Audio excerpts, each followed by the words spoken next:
E aí, pessoal? E hoje a gente começa o segundo RochaCast.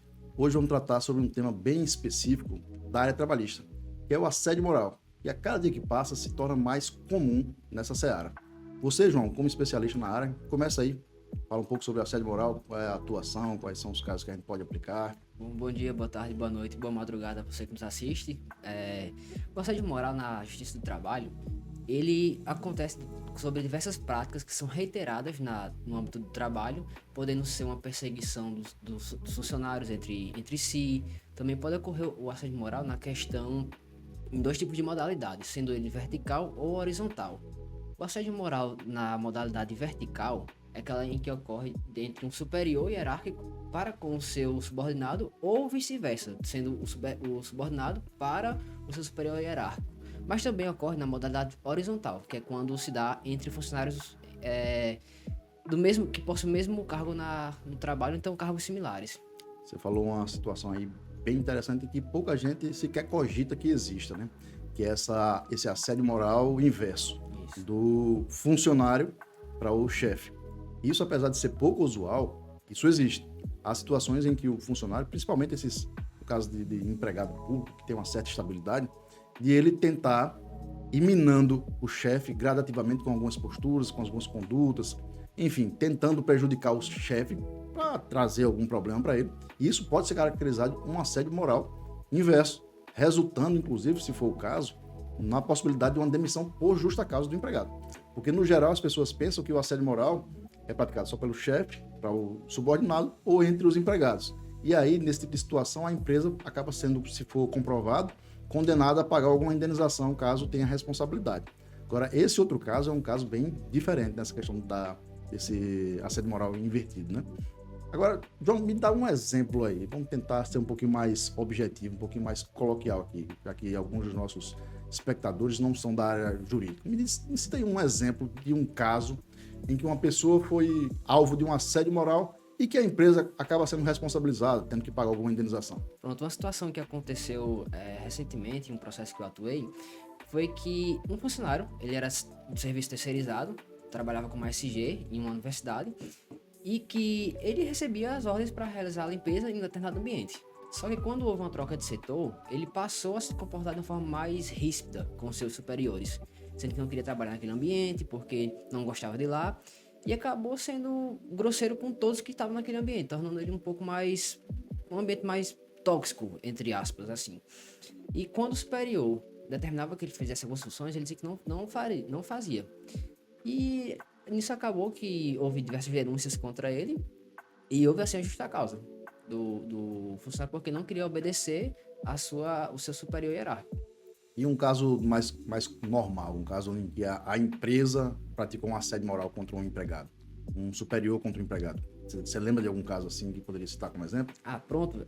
Ocorre muito a questão também de atendente de telemarketing, onde há cobranças excessivas dos seus superiores hierárquicos para que eles consigam cumprir as metas daquela profissão. Atender, fazer tantos chamados e fechar tantos contratos. E isso acaba causando uma pressão psicológica no funcionário, em que ele precisa cumprir com as metas, bater aquelas metas diárias. Caso contrário, vai ser chamado a atenção e acaba sendo prejudicado também. Vai prejudicar tanto o psicológico dele, como também a saúde física do funcionário. Nesse exemplo que você citou, tem um caso também que acaba sendo relativamente comum em algumas empresas, principalmente naquelas empresas que envolvem vendas, envolvem batimento de metas. Às vezes, os chefes, os coordenadores, eles não têm muito trato com esse tipo de situação e fazem reuniões para verificar quem está batendo meta, quem não está batendo meta, e nessas reuniões acabam constrangendo aquela pessoa que não bateu a meta, ou fazendo piada durante a reunião, ou colocando até para pagar algumas prendas. Não sei se você já viu isso acontecer, mas acontece de fatos em que, em reuniões de avaliação de metas, o chefe vai lá e coloca para aquela pessoa que menos vendeu bater prendas do tipo dançar no meio dos outros. Isso é um constrangimento para o funcionário. Isso pode configurar um assédio moral e, consequentemente, a empresa vai poder ser condenada a uma indenização, né? Isso. E um dos principais motivos que o funcionário pode fazer para reverter essa situação é comunicar ao seu superior hierárquico e, caso não seja possível ao superior, comunicar diretamente ao setor de recursos humanos.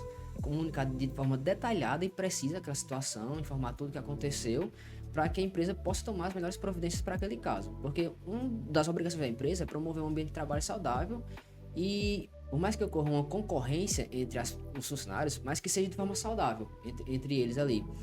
E caso não seja possível, mesmo assim, a pessoa comunique à empresa a situação, não aconteça nada, mesmo que tenha uma denúncia, e não seja possível organizar aquela situação do assédio, o que é que a pessoa pode fazer? Pode entrar em contato com o Ministério Público do Trabalho, fazer uma denúncia lá, e se possível também, acionar a Justiça do Trabalho para que possa promover uma ação judicial contra a empresa para organizar aquela situação. Agora, já passando para o outro lado desse cenário que você narrou, é muito importante que as empresas tenham o máximo de atenção com relação a isso. Porque, em vários casos, os chefes, os donos da empresa, não sabem o que está acontecendo lá entre os funcionários. Às vezes é um assédio entre eles. Então, a empresa, às vezes, não sabe que alguém está sendo alvo de um assédio.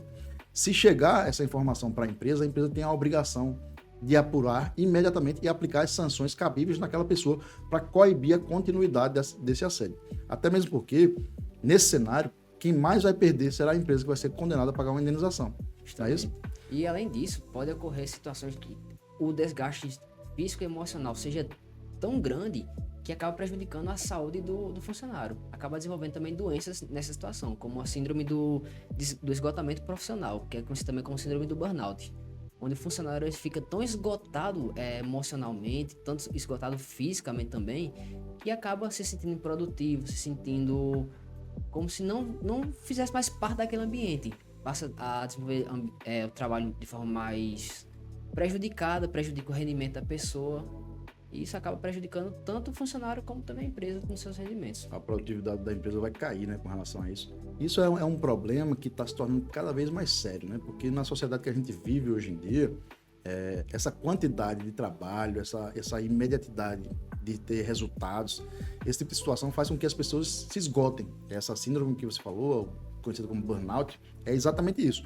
O funcionário é submetido a algumas condições de trabalho extenuantes, em que ele acaba não aguentando mais, ele está fazendo tudo no limite, mais do que deveria fazer, e acaba adquirindo uma doença.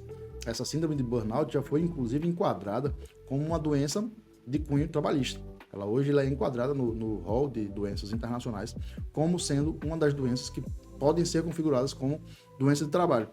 E isso, da mesma forma que a questão do assédio, a empresa tem que ter o máximo de cuidado possível, porque além da indenização que ela pode ter que pagar, ela pode perder um funcionário afastado pelo INSS, ela pode ter esse funcionário com uma bem menos produtividade do que teria, resultando assim numa perda de faturamento da empresa.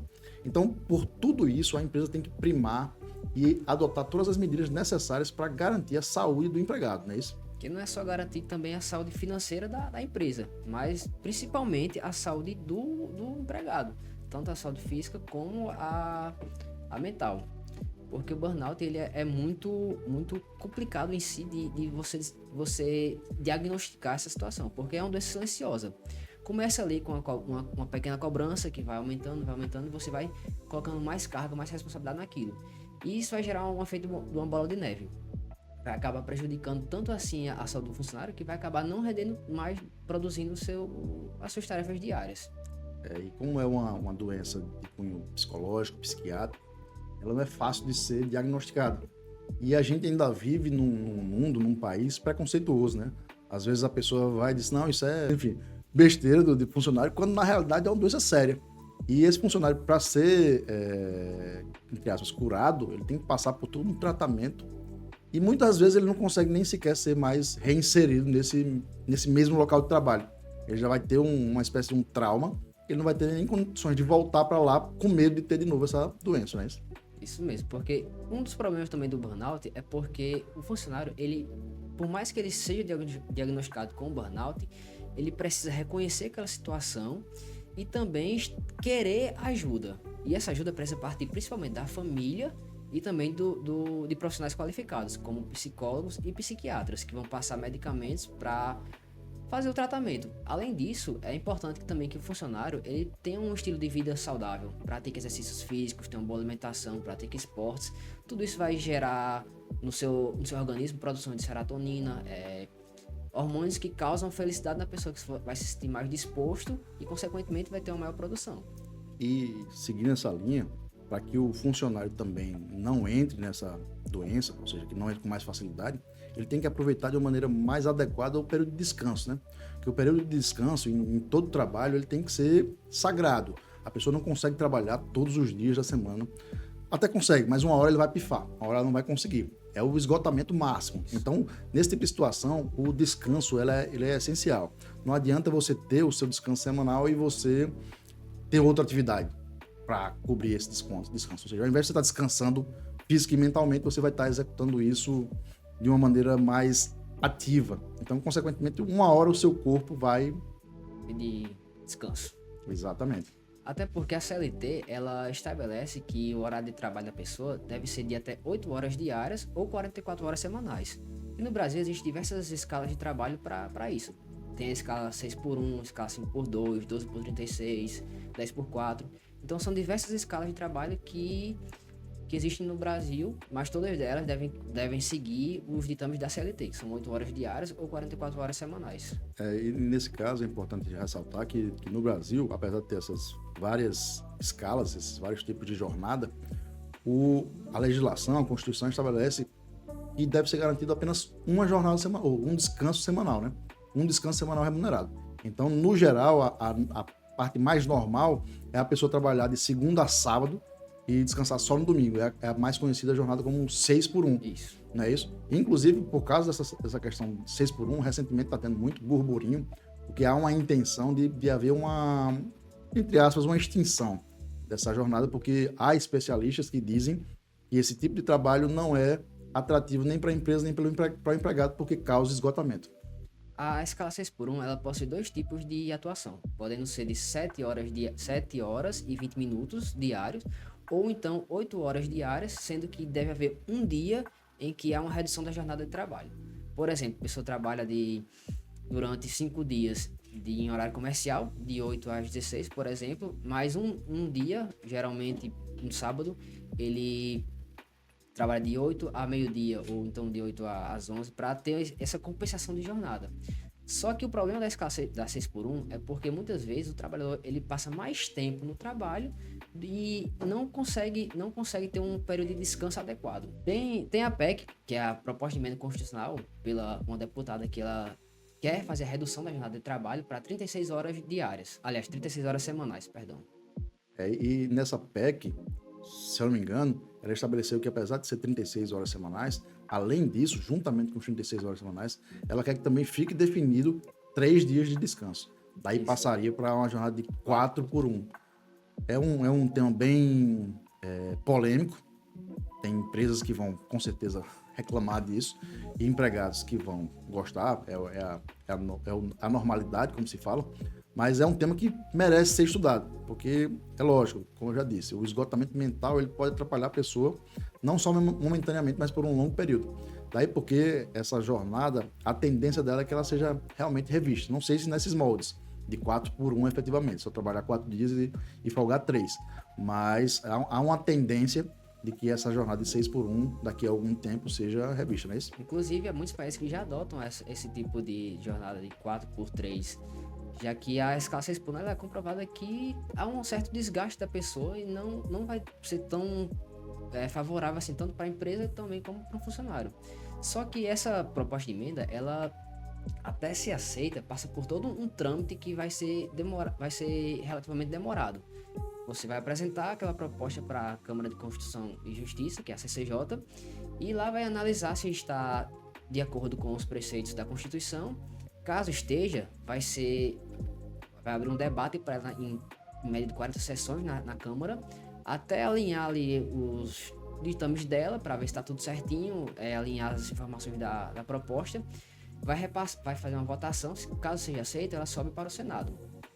Caso ela seja aceita no Senado, beleza, ela vai colocar, enfim, a escala 6x1, mas caso o Senado entenda que há necessidade de fazer uma reforma, ela volta para a Câmara, faz uma nova votação, adequa o texto, faz nova votação e ela sobe novamente para ver se está tudo certo. Em resumo, um processo como esse pode demorar anos até ter seu resultado. Então, infelizmente, se você esperar hoje ter sua jornada reduzida para 4x3, pode esperar sentado que isso vai demorar um pouquinho até, se for o caso, acontecer. Isso, é isso mesmo. Vai demorar um pouquinho até finalizar o processo. Então é isso, João. Acho que o nosso papo hoje era mais restrito a esse assunto. Mais uma vez, muito obrigado pela participação. Vamos nos encontrar no próximo podcast, RochaCast, com certeza, na próxima semana. Eu que agradeço o convite, doutor Daniel, por ter participado desse podcast.